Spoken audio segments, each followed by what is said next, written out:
do get a lot of weird looks when I wear this in a coffee shop. When in Vancouver, there's one thing that's never hard to find: a good cup of joe.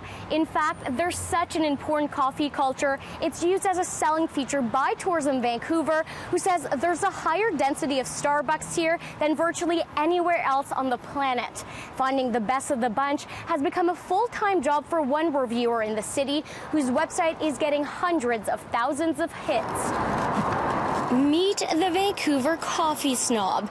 If you're a coffee connoisseur, you may already know him as the anonymous coffee shop reviewer who finds and posts la creme de la creme in the city.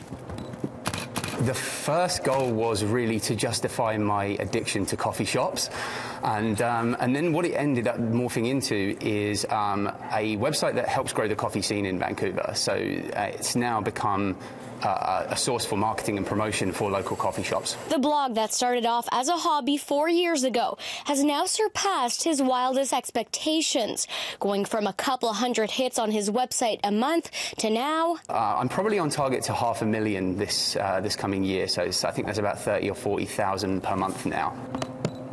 Vancouver is really into quality craftsmanship, so really good beer, really good food, and coffee is also culinary. The owner of Agro Roasters says the Vancouver Coffee Snob has also been great for local cafes who are refining their craft. It makes everything more accessible for us to get out there. The Snob has now turned his love for roasts into a full-time job with a new app called Siply, curating the best shops.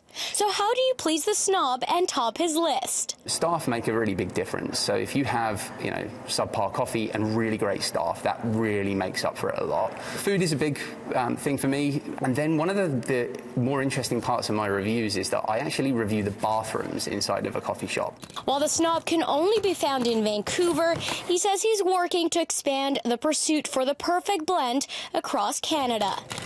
In Vancouver, Isabelle Raghem, City News.